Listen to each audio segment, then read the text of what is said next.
BJP ರಾಜ್ಯಾಧ್ಯಕ್ಷರ ಬದಲಾವಣೆ ಆಗೇ ಆಗುತ್ತೆ. ಹೈಕಮಾಂಡ್ ನಾಯಕರಿಗೆ ನಮ್ಮ ನಿಲುವನ್ನು ನಾವು ತಿಳಿಸುವಂತಹ ಕೆಲಸವನ್ನ ಮಾಡಿದ್ದೇವೆ.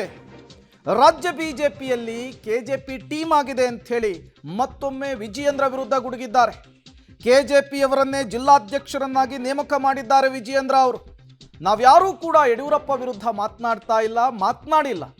ರೆಬಲ್ ಟೀಮ್ನ ಕುಮಾರ್ ಬಂಗಾರಪ್ಪ ಮತ್ತೊಮ್ಮೆ BY ವಿಜಯೇಂದ್ರ ವಿರುದ್ಧ ವಾಗ್ದಾಳಿಯನ್ನು ಮುಂದುವರೆಸಿದ್ದಾರೆ.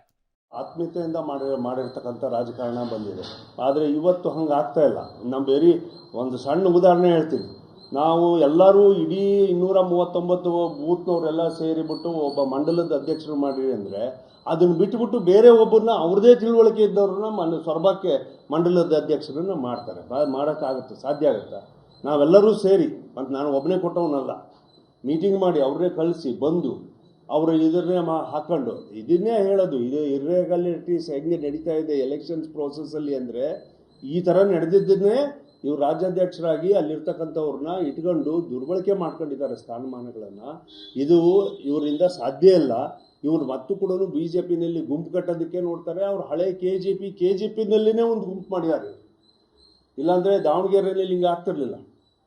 ದಾವಣಗೆರೆಯಲ್ಲಿ ಸಿದ್ದೇಶ್ವರ ಯಾಕೆ ಹೊರಗೆ ಬರ್ತಿದ್ರು, ಹರೀಶ್ ಅವರು ಯಾಕೆ ಹೊರಗೆ ಬರ್ತಿದ್ರು? ಅವ್ರಿಗೇನಾಗಬೇಕಿದೆ? ಅವ್ರು ಏನಾದ್ರು ಕೇಳ್ತಾ ಇದ್ದಾರೆ ಇಲ್ಲಿ? ಹಾಗಾಗಿ ಇವತ್ತು ಚಂದ್ರಪ್ಪನವ್ರು ಇರ್ಬೋದು, ಅನೇಕರು ಇರ್ಬೋದು, ಇವರೆಲ್ಲರೂ ಕೂಡ ಯಾಕೆ ಬರ್ತಾ ಇದ್ದಾರೆ?